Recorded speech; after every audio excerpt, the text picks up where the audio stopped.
my friends in India. I am speaking to you first and foremost. I want to thank you for the invitation. It's a big pleasure and big honor for me to be present in this webinar, and I wish you all the best with it. I particularly want to thank all the colleagues that have been involved, and Chetana Pokhriyal, whom we met, whom I've known for the past 10 years. We met in San Diego 10 years ago at the Contemporary Women Writers Network. So we share the interest in feminism, in literature, and we're both professors of literature. So what I wanted to talk about today is since your topic is global pandemic and India, about the West and partly the East, as I perceive it, as I live it through yoga. And so my major topics are the paradoxes between the external and internal, the social, the personal, and for all of us finding the middle ground so that we can continue, because the pandemic has, of course, affected us deeply, all of us, at the level that we haven't fathomed yet.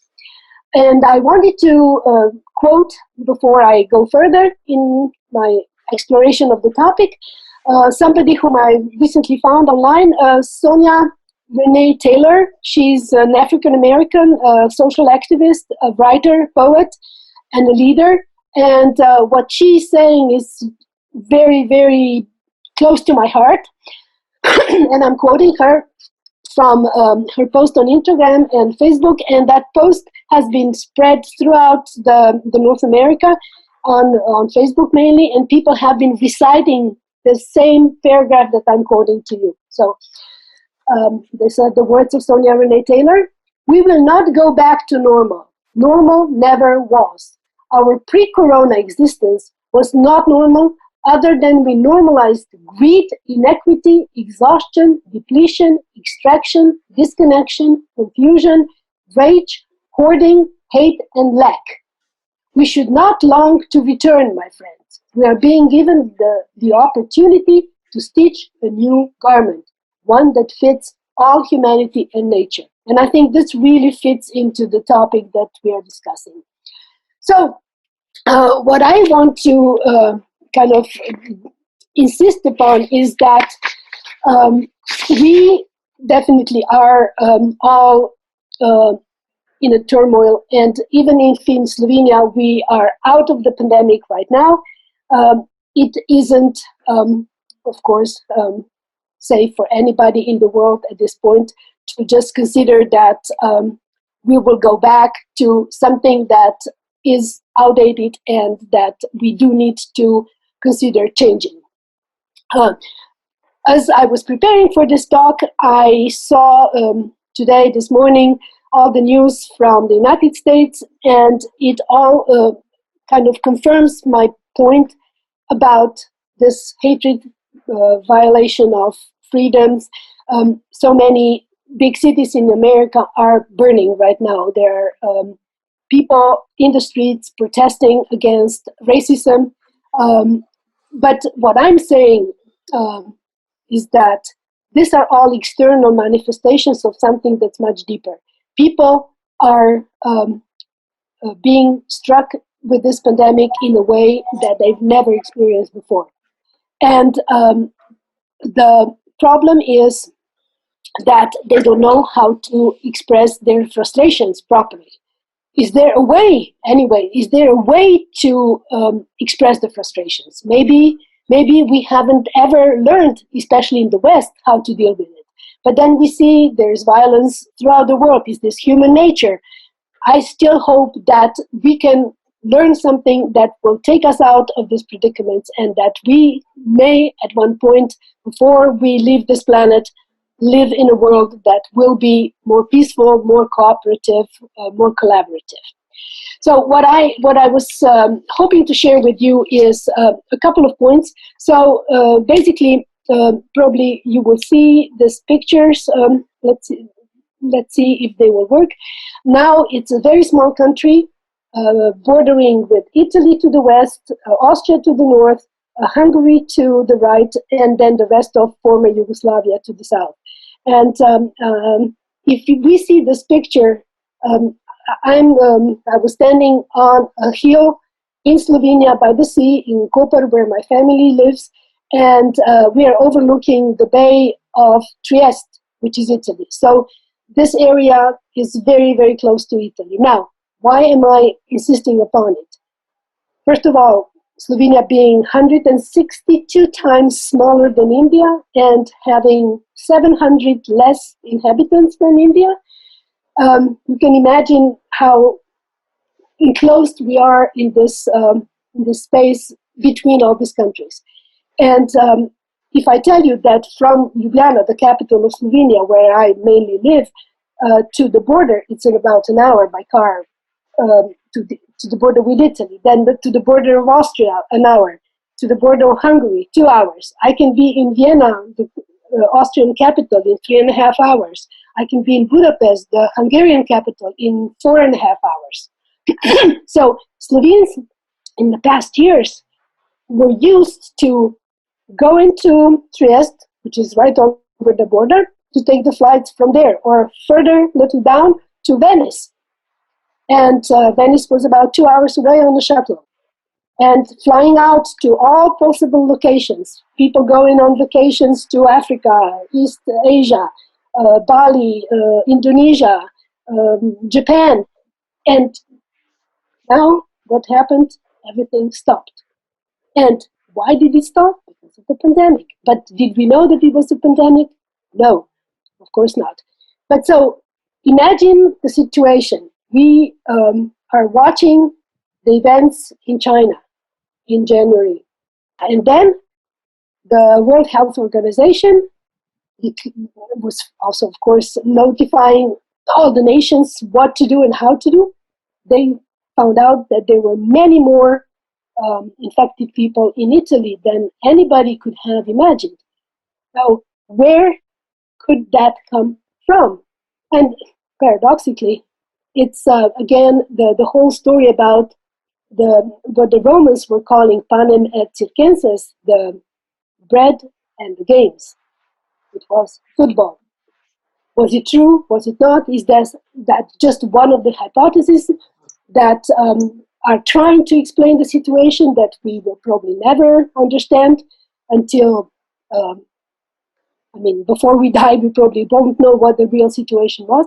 But there was a big football game with about 40,000 supporters from Spain for Valencia, and then the Italian team Atalanta were having this big match, and the Spanish team won, and for each goal, all the fans were hugging and kissing each other.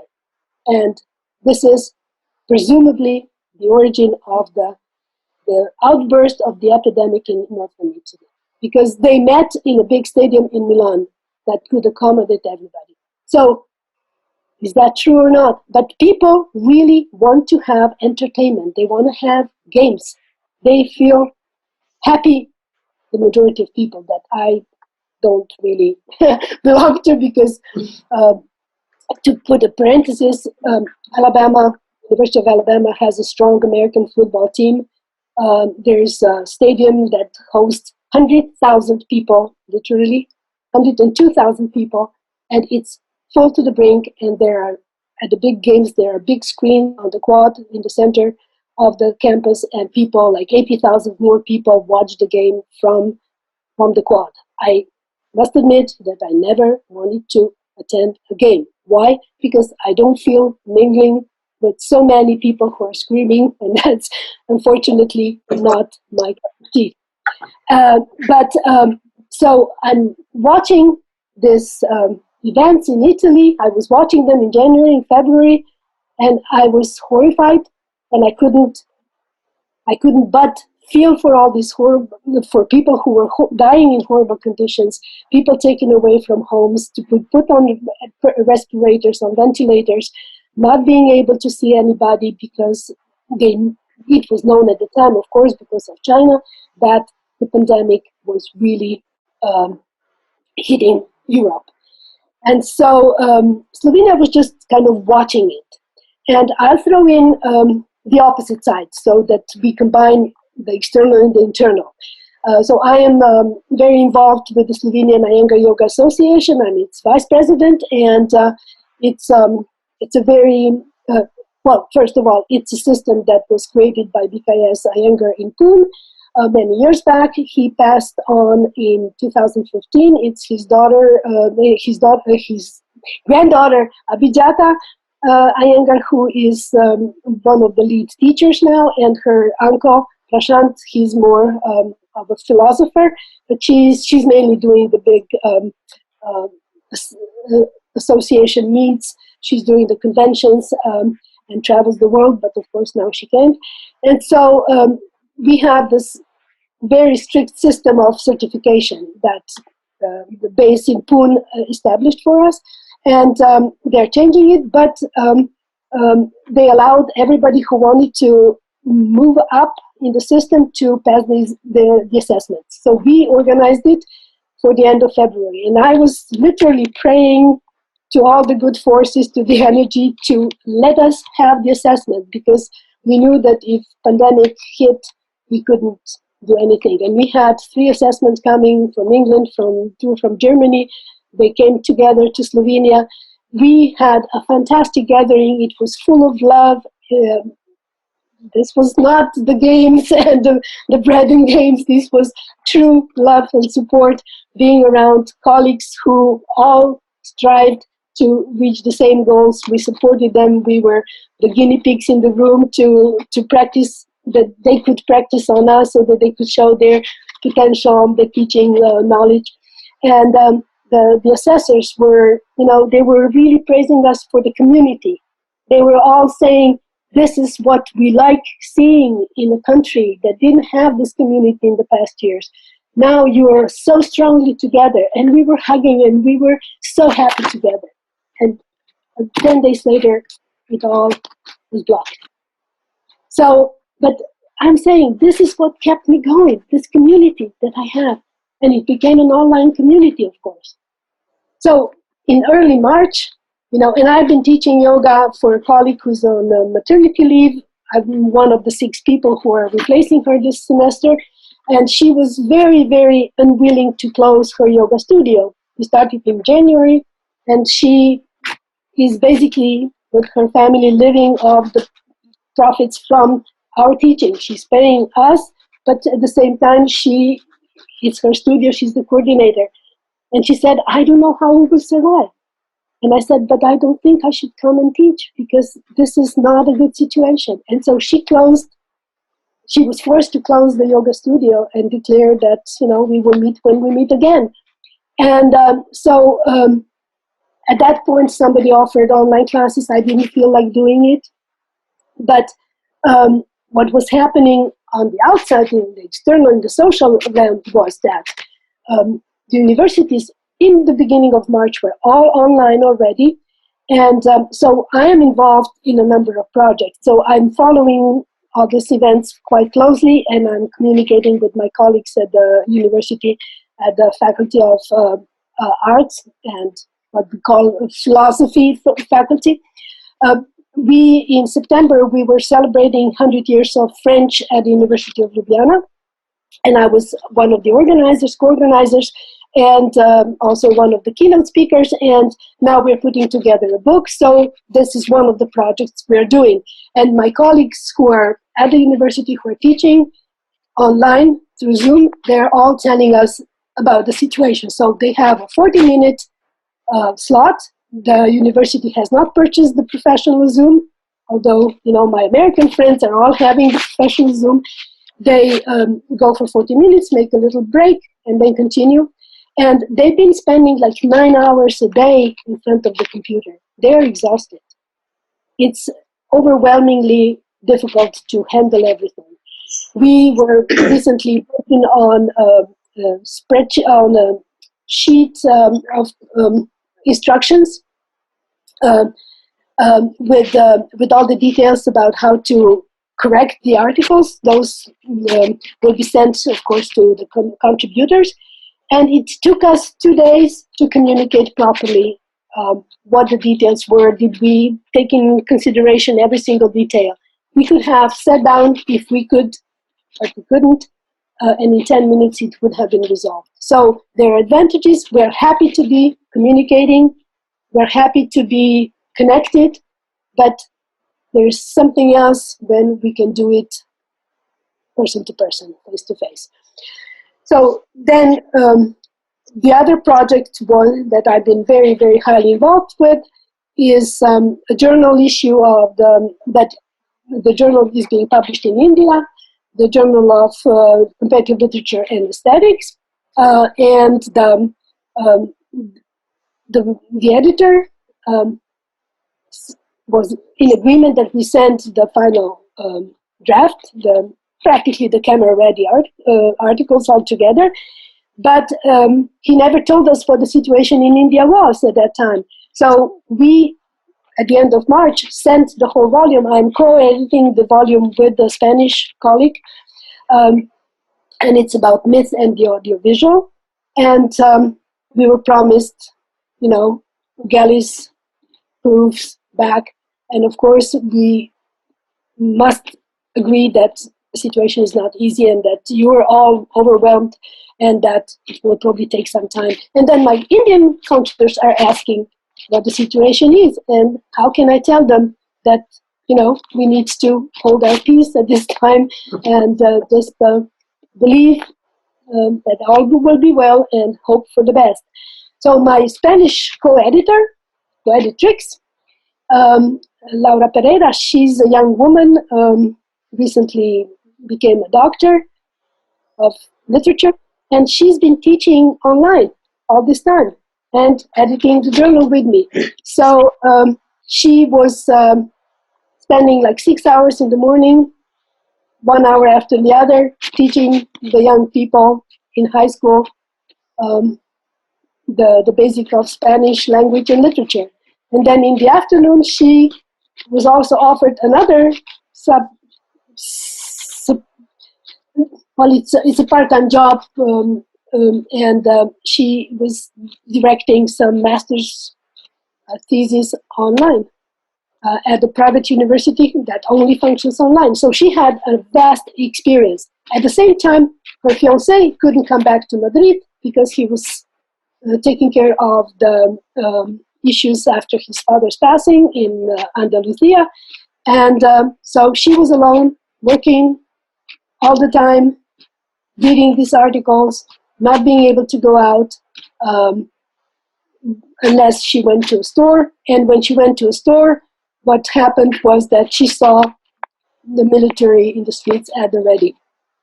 And she said it was the most horrible sensation walking in the streets that were eerily empty. Madrid, have you ever been to Madrid?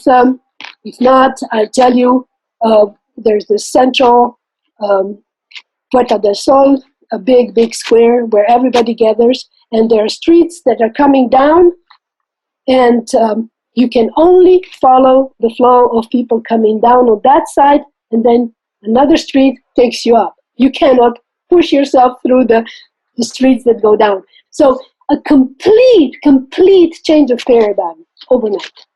This is what happened in Slovenia, and I can best speak of what has been going on here. So, so I don't know if you see the picture, but so this is still Koper in Slovenia, and you can see the Dolomites and the Alps in the back. So it's so close together. It's so dangerous in a way to be so close. Although we've been used to crossing over, going for a concert, going to have some coffee with some friends in Italy. I was a young person, and I still lived with a family here. We would go shop in Italy. We would bring back oranges and tangerines and shoes, and the Italians would come over and they would fill up the tanks with gas, and they would buy meat and they would take it back to Italy. And this is the zone that has always shared all the friendship and the goodies, and now the borders were closed. So the epidemic in Slovenia was declared on March 12th. That was a Thursday. the kids were told not to go to school, rather not to go to school on Friday.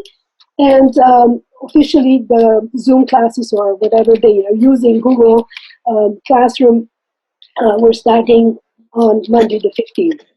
So I share the house here with my family, which is my sister and my niece and her family, and her two little girls, 10 and 11, were having very different experiences with the Zoom teaching or the online teaching. One of the teachers was extremely compassionate, loving, and well prepared. The other one would she was probably trying her best, but she was not very proficient with the online facility. And so one was having all the homework, all the activities set the night before. Then they had the conferences. The other one was getting the material in the middle of the day. They were all sitting at home, fighting at the table. They wanted to be together, which is, of course, a sign that the children want to be bonding. But of course, it was also always like, give me the eraser. Why didn't you take my pen away? Why did you take it away? And then the problem was with the parents. And I'm just giving the example of my own family because they represent what was going on at large. My niece works for an Italian firm. They send assessors to homes for insurance purposes or for bank loans.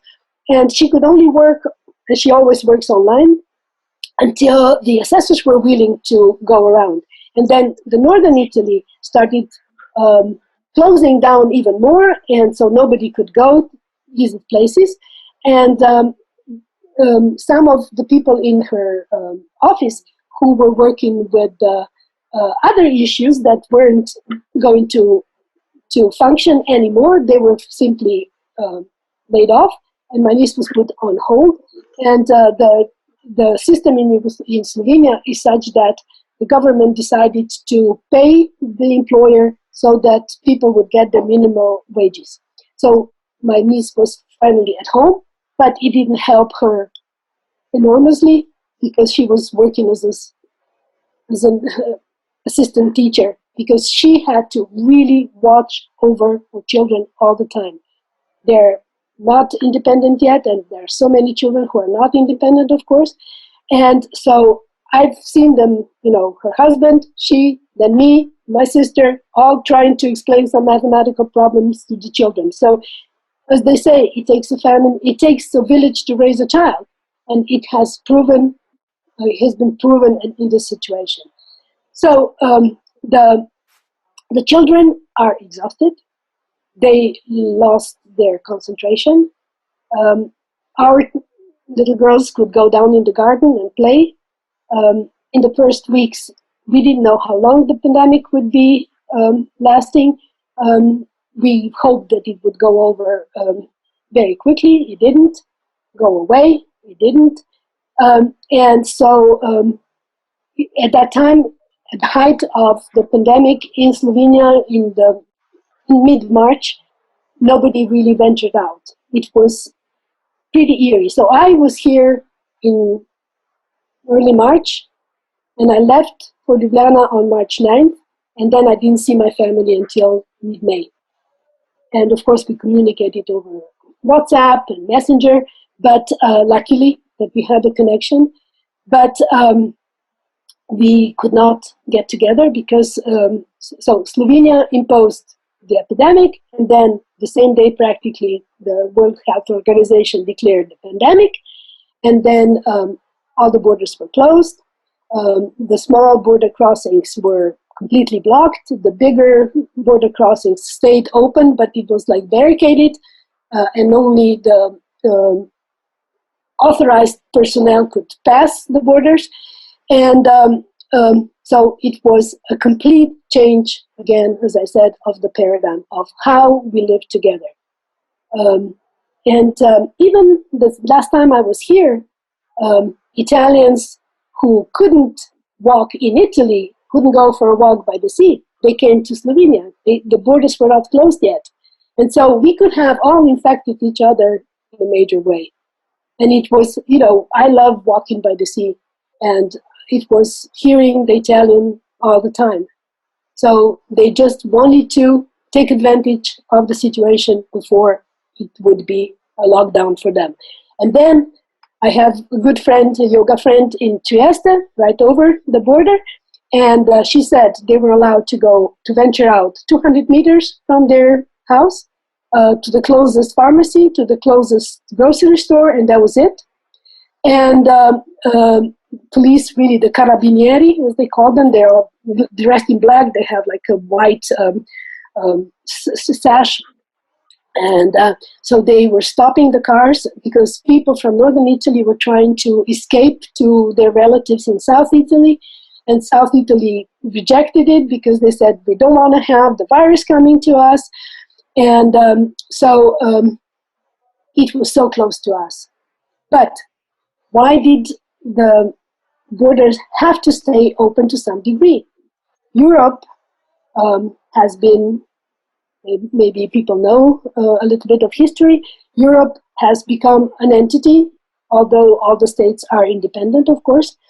But there's the zone, Schengen zone, that was signed into effect in 85, as early as 85, allowing people to cross borders without identifying themselves in any way. The police or the customs officers could stop somebody they considered as smuggling something, but basically it was free traffic for all the members who were part of the European Union and Switzerland and some other small countries like Liechtenstein and Monaco, the small countries in Europe that have some independence.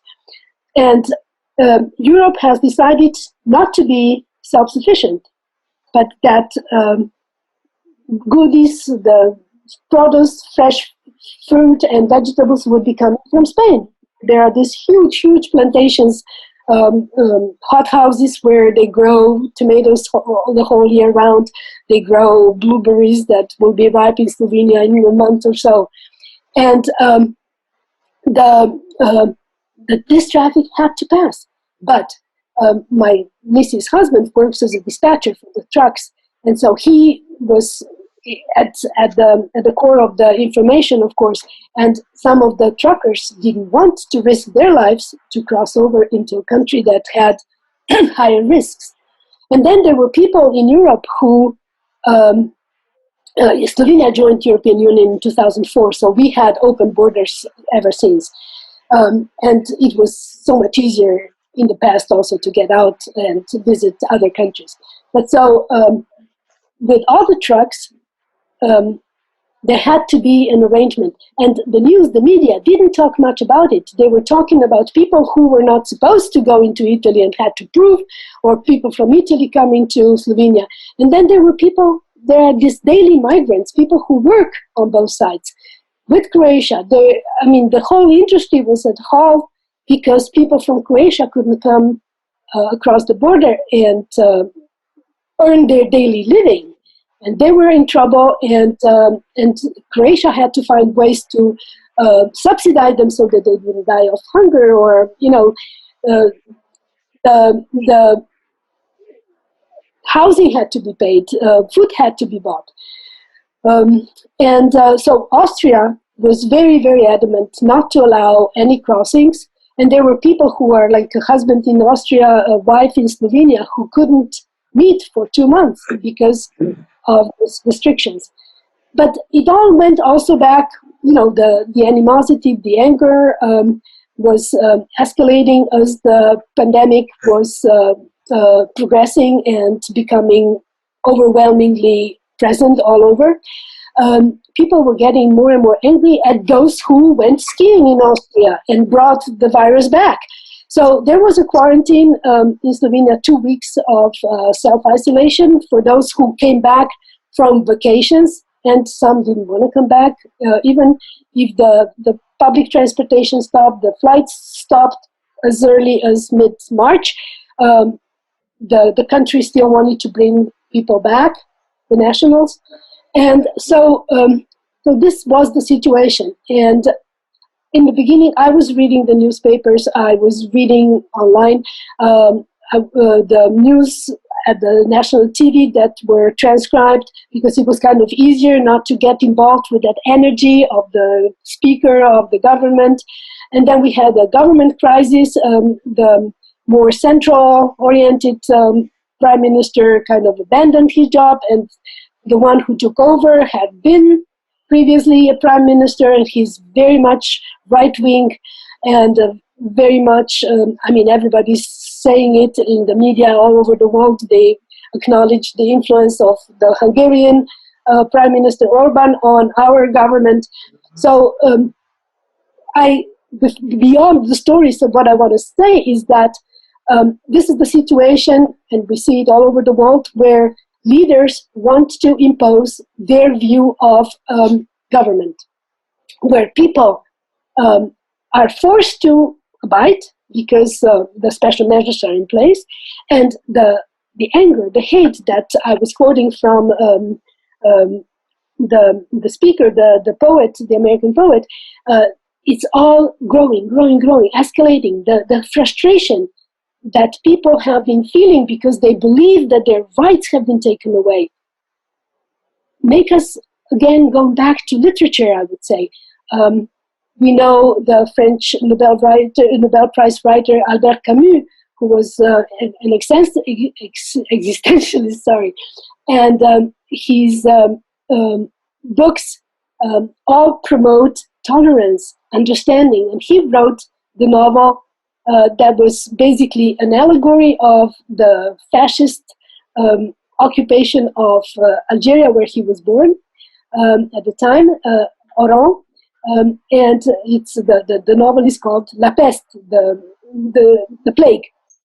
And it's when you read that novel now, and many people are reading it, you notice the exact same behavior that we are noticing now. The rejection of alterity, rejection of some groups, social groups, being better than the others, having more rights than the others. And then my friend who's sending me all the time all these notifications, he watches more TV than I do, he asked me one time if I could get hold of Daniel Defoe, 18th century, 1725, his journal of the plague in London in 1664-65. And those are fantastic texts because what you read there is exactly what is happening today. So literature is our saving grace if we want. We can learn so much from literature. And not do this, but if literature has been telling us the same things for millennia, it's our dog barking outside. And we still haven't learned, what can we do? What can we do? And so in Slovenia, the ban was lifted on May 14th. Children are returning to school next week, tomorrow. Okay. In the first week of June. The universities will not all open. Some of the faculties are open, especially for those who have to conduct any experiments on site.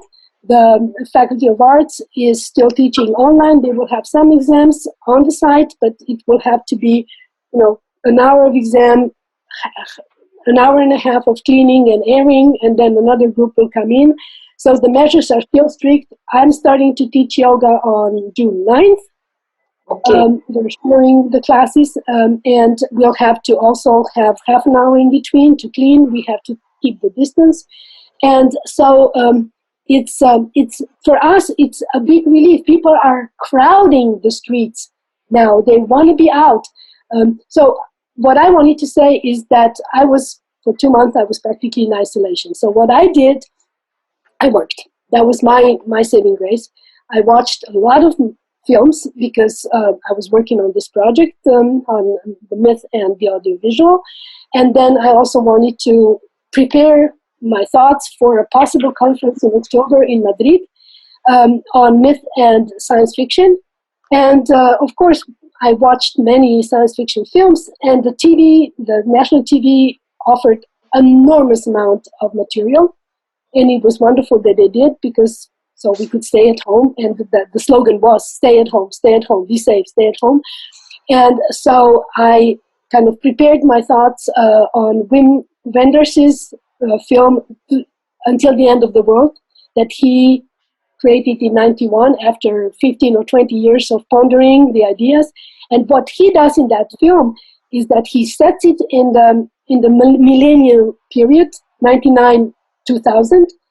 And then later he regretted that he placed it so close to the creation of the movie, because when 2000 came and things didn't happen the same way, he was told that he didn't anticipate correctly.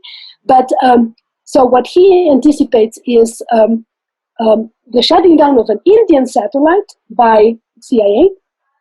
It's a nuclear satellite, and when it happens, the whole world is at a standstill, because all the data on all the computers that haven't been protected are erased.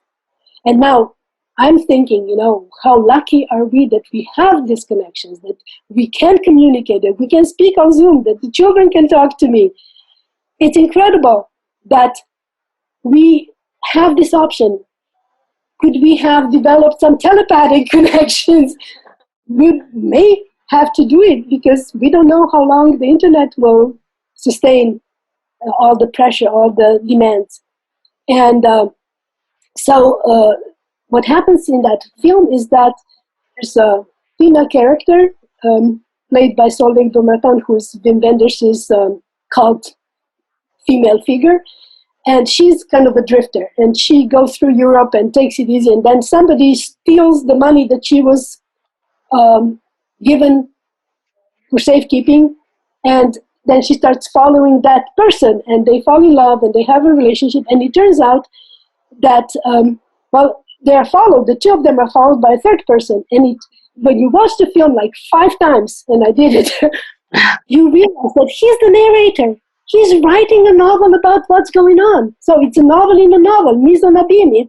It's really taking you to another understanding. And so what he's doing, he's watching what's happening to her and to the man that she's following.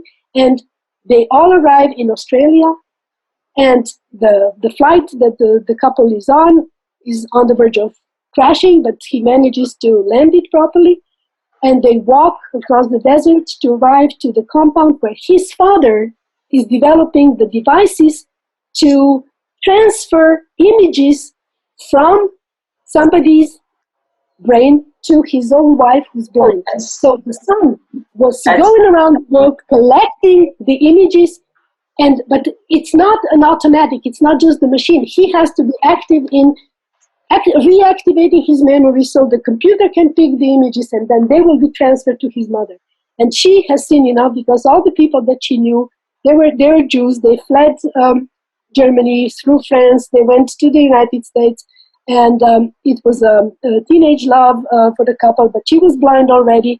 And so she's seen all these friends now that are aged, and she can't take it anymore, and she dies. The world it's the end of the world for her.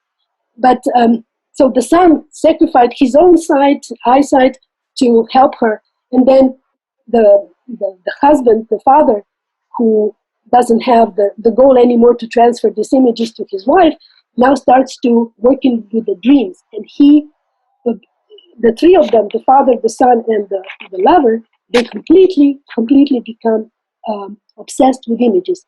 And that was in 2000, this was in 91. Presumably happening in 2000. We were not that dependent on images. We were not hooked to our cell phones as much as we are now. But what Wenders is saying is that there's an apocalypse, but there are 3 apocalypses. One, the dependence on the images, the complete obsession. The second one is the Aborigines who were working with this researcher, and they relinquished their own tradition. He gives the possibility in the film that they will help these 3 people get out of their addiction. And the third one is, of course, the apocalypse of the end of the world as we know it.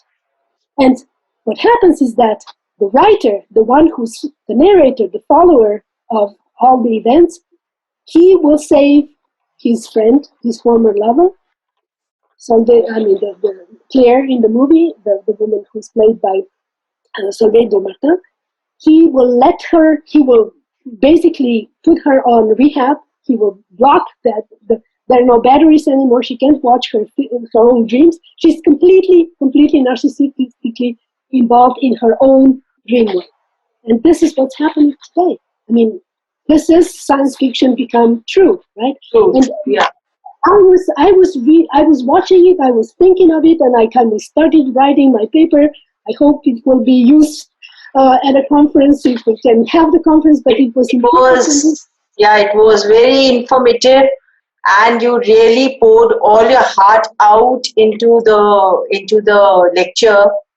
And this is exactly what we wanted. How you put everything together and tell us that part of the world where we are, and how they are affected. The West is affected, and how we are affected. Both you have culminated into this. Like you spoke about the children, you spoke about their education and how they are feeling, not very comfortable at home. They could not go beyond 200 meters from their house. How people could not move beyond 200 meters. How isolation is catching on us is something that we all can relate to, and also online classes. No, the hours of being together or being on the screen time is not very very healthy, and we were not meant for that. No, its connection of the human contact is also not there. No, the interaction, that live interaction, is also missing. So you have put everything into one and given us exactly what we wanted for this seminar.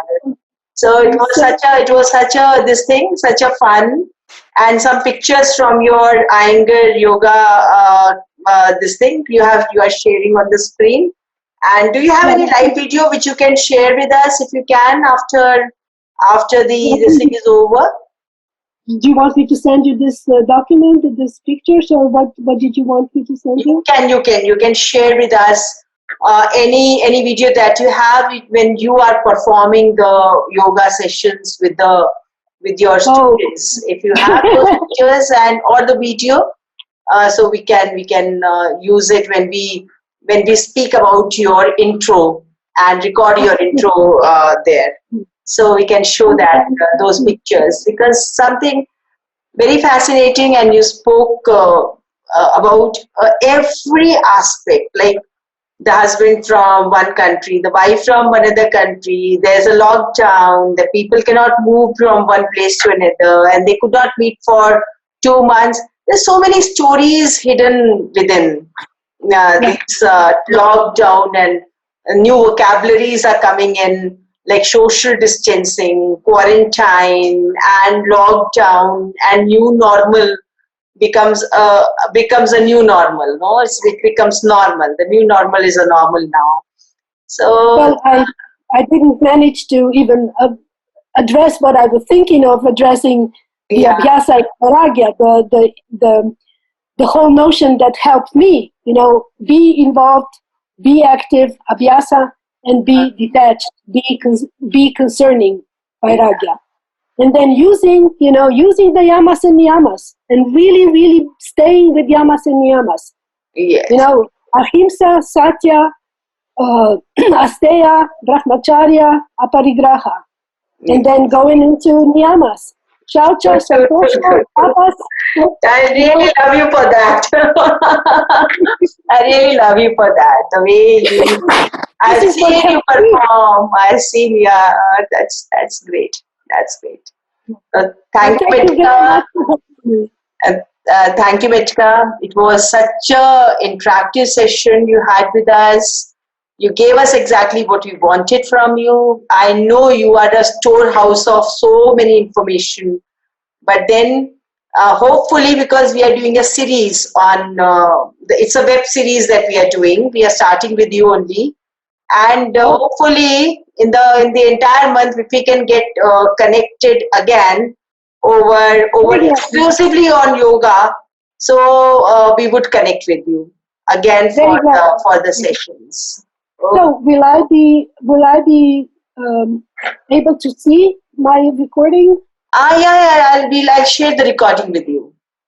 Okay, perfect. Yeah. Okay. Yeah, I'll share the recording with you, and then with a promise from your side that you are coming again back to our this thing in the second series or the third series of this, and share with us the yoga experience.